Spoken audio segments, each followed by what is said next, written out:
আসসালামু আলাইকুম রহমতুল্লাহ। আমার এই ভিডিওটা শুধু তাদের জন্য যারা 30টা রোজা রাখছেন।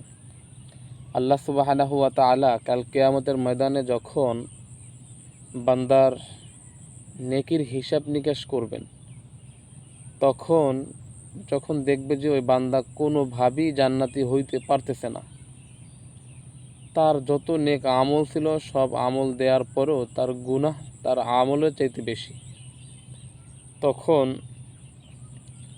আল্লাহ সুবহানাহু ওয়া তাআলা ফেরেশতাদেরকে ডাক দিয়ে বলবেন যে, ও ফেরেশতা, তুমি দেখো তো তার আমল নামায় কোনো রোজা আছে কিনা।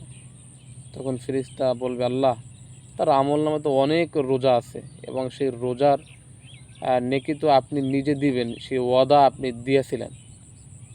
এরপর আল্লাহ সুবহানাহু ওয়া তাআলা বলবেন যে তার সমস্ত রোজার নেকটুকু তার নেকির পাল্লায় উঠে দাও।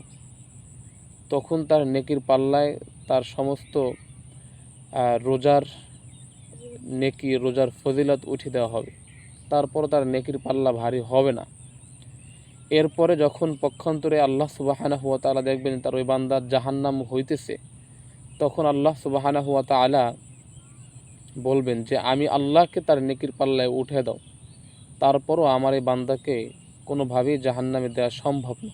কারণ দুনিয়াতে হাজার হাজার মানুষ রোজা রাখে নাই, তার ভিতরে আমার এই গুনাহগার মাসুম বাচ্চার মতো সারাদিন খাবার খায় নাই, সারাদিন আমার ভয় তার অন্তরে ছিল, এই ভয় নিয়ে সে রোজা রাখছে।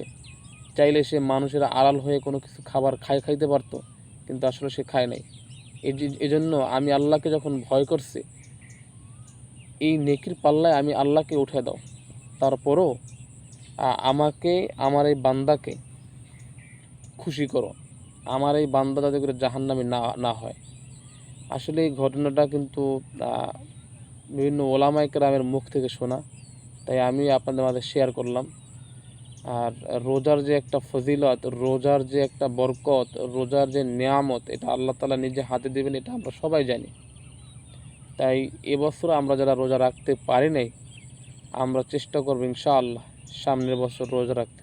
আর সবচেয়ে মজার একটা বিষয় হলো, অনেকেই বলেন যে রোজা রাখলে মানুষ শুকিয়ে যায়। আলহামদুলিল্লাহ, আলহামদুলিল্লাহ, আলহামদুলিল্লাহ, আল্লাহ তাআলার কাছে শুকরিয়া যে আমি যদি রোজা রাখি তাহলে আমার ওজন বাড়ে।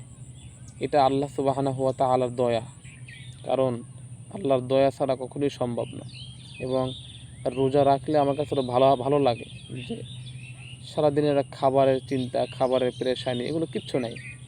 তাই আসুন চেষ্টা করেন যাতে করে যদি কোনো মাস্টার আপনাকে বলে যে তুমি পরীক্ষা যা দাও আর না দাও, তোমার রেজাল্ট আমি নিজে হাতে করে দেব, তখন কিন্তু সেখানে একটা আশ্বাস পাওয়া যায়, ভরসা পাওয়া যায়। ঠিক তদ্রূপ আপনার আমার রোজার নেকি, রোজার ফজিলত, রোজার বরকত আল্লাহ সুবহানাহু ওয়া তাআলা নিজে হাতে দিবেন, যেখানে অগণিত। আল্লাহ সুবহানাহু ওয়া তাআলা আমাদের সবাইকে মাফ করে দেন এবং আগামী বছর যেন আমরা রোজা পাই, আল্লাহ যেন আমাদেরকে সেভাবে নেক হায়াত দেন এবং আমরা যেন সমস্ত রোজাগুলো রাখতে পারি। আসসালামু আলাইকুম ওয়া রাহমাতুল্লাহ।